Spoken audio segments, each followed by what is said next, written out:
할렐루야! 오늘은 중풍병 친구를 위해 지붕을 뚫은 네 친구의 이야기와 낙심한 베드로를 찾아가서 친구처럼 밥을 함께 먹은 예수님의 이야기와 풍랑 유라굴로를 통하여서 백부장 율리오와 사도 바울의 서로 알아가는 과정을 증거하고자 합니다.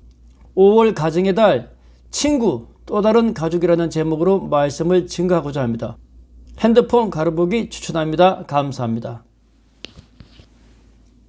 그림 속에 지붕을 뚫고 중심을 잡으려고 하는 발이 이렇게 잘 보이고 있습니다. 그리고 친구들의 도움으로 상 위에서 예수님 발 앞에 내려온 중풍병 환자가 보이고 방에 가득한 사람들과 문에까지 사람이 꽉 찬 모습을 잘 표현하고 있습니다. 마가복음 2장 3절의 말씀에 사람들은 한 중풍병자를 네 사람에게 메워가지고 예수님께로 왔는데 무리들 때문에 예수님께로 나올 수가 없으므로 그 예수님 계신 곳의 지붕을 뜯어서 구멍을 내고 중풍병자를 상에 달아 내렸다라고 했습니다. 없는 길을 친구를 위하여서 만든 것이죠.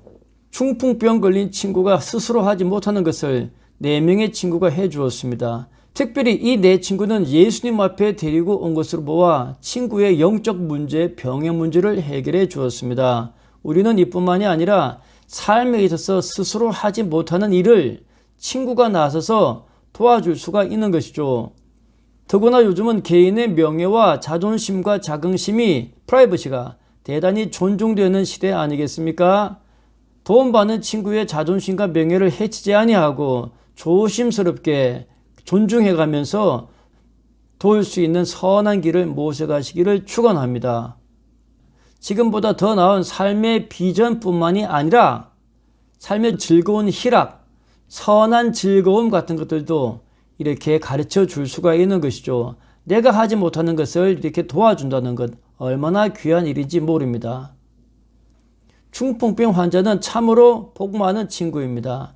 스스로 하지 못하는 것을 친구 넷이서 그를 위하여서 없는 것을 만들어 주었으니까 참으로 감사한 경우이죠. 좋은 친구가 되시기를 축원합니다. 왼쪽은 갈릴리 바다에서 그물질하는 베드로와 그의 친구들과 이를 부르는 예수님의 모습입니다.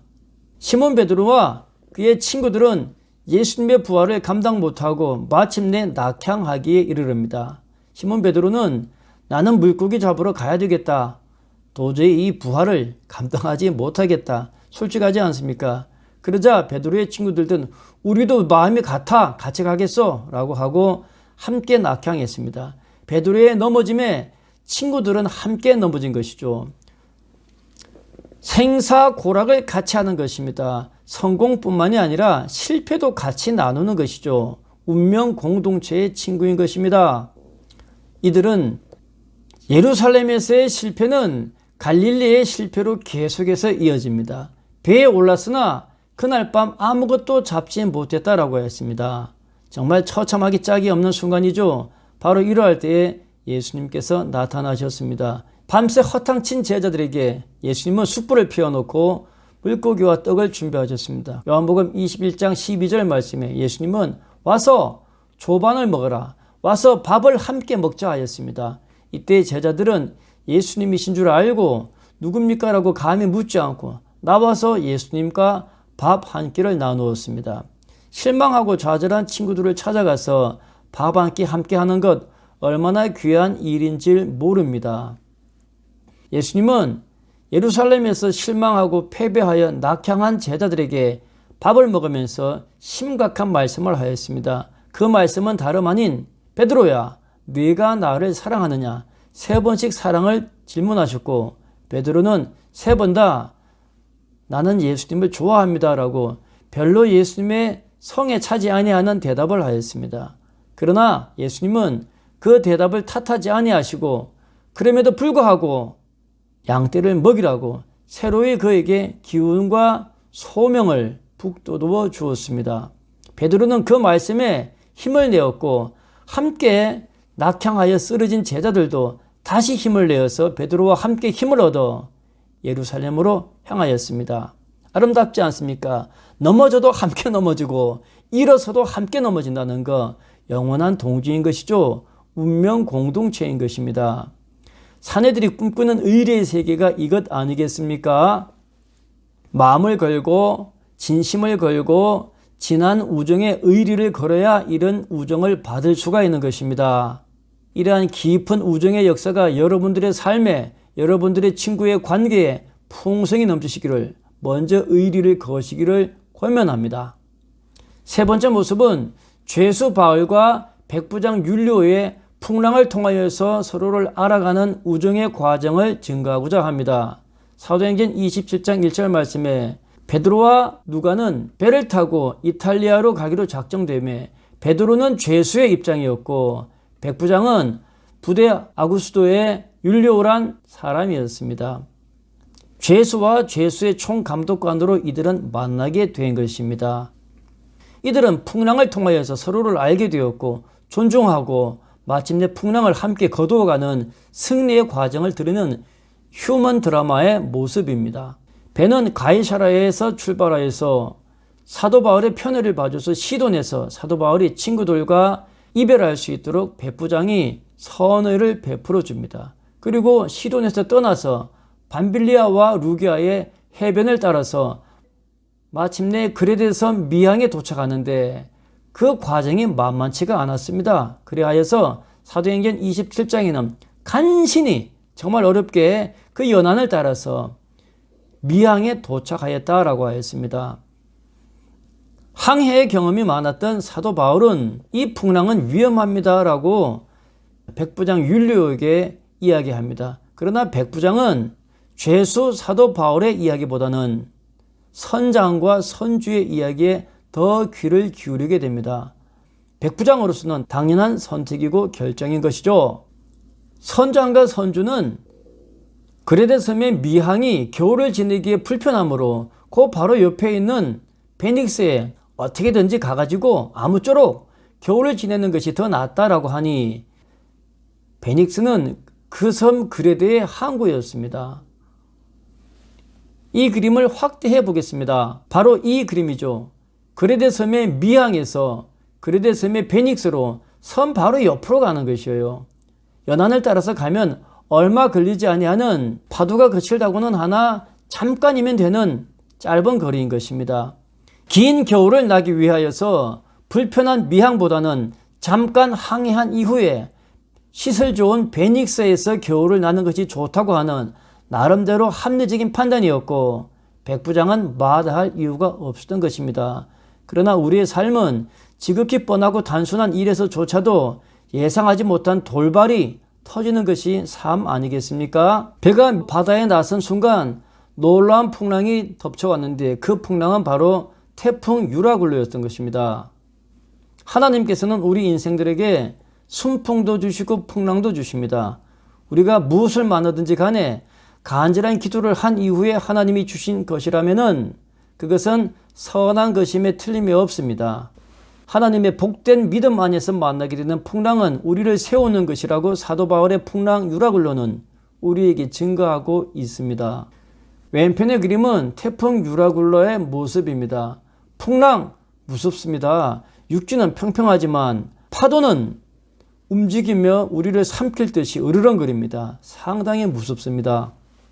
끝이 보이지 아니하는 풍랑 이틀째 되는 날 사공들은 짐을 바다에 풀어던졌고 풍랑 사흘째 되는 날 사공들은 배의 기구를 바다에 던져버리고 말았습니다.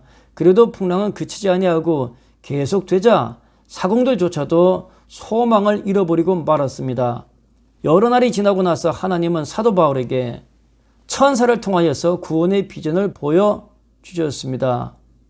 그 구원의 비전을 사도 바울은 백부장과 배에 있는 모든 사람들에게 소망의 비전을 함께 나눴던 것입니다. 사도행전 27장 22절을 보면 내가 너희를 권하노니 이제는 안심하라. 너희 중 아무도 우리 중 아무도 생명에는 아무런 손상이 없겠고 배는 다칠 것이다 라고 하였습니다. 내가 속한 바 내가 섬기는 하나님의 사자가 어젯밤 내게 와서 내 곁에 서서 말하되 바울아 두려워하지 말아라. 너와 너의 모든 사람을 아무런 손상 없이 로마에 도착하게 하겠다. 이렇게 계시를 받은 것이죠. 사도 바울은 그것을 담대하게 증거하였고 많은 사람들은 풍랑 가운데 사도 바울의 힘찬 소망에 희망의 기대를 품기 시작하였습니다. 그리고 백부장은 사도 바울에 관하여서 죄수 주제에 뭐 저렇게 잘난 척하고 있어? 라고 무시하지 아니하고 성령 충만하여서 소망을 증가하는 사도 바울을 존중해 주었습니다. 희망의 리더십인 것이죠. 연륜이 풍부한 사도 바울은 배와 사공들을 잘 지켜보았습니다. 풍랑 10나흘째 되던 날 아드리아 바다에서 배는 이리저리 쫓겨가다가 자정점 되어서 마침내 육지에 가까워져 왔고 사공들은 바다의 깊이를 지었습니다. 사도행전 27장 30절 말씀에 보면 사공들은 자기들만 살겠다고 도망하고자 하여서 닻을 내리는 척하고 거룻배를 바다에 내려놓고 도망가려고 하였습니다. 이 사실을 꿰뚫어 본 사도 바울은 백부장과 군인들에게 이 사람들이 도망가서 배에 있지 아니하면 우리는 살지 못합니다 라고 증거하자 백부장은 사도 바울의 말을 존중하여서 바다에 풀어놓은 거룻배의 줄을 끊어버리고 사공들이 도망가지 못하도록 붙잡아 놓아서 이들의 살 길을 놓치지 않았던 것입니다. 사도 바울의 리더십을 존중해 준 것이고 그 리더십을 백부장은 자신의 리더십으로 이용한 것입니다.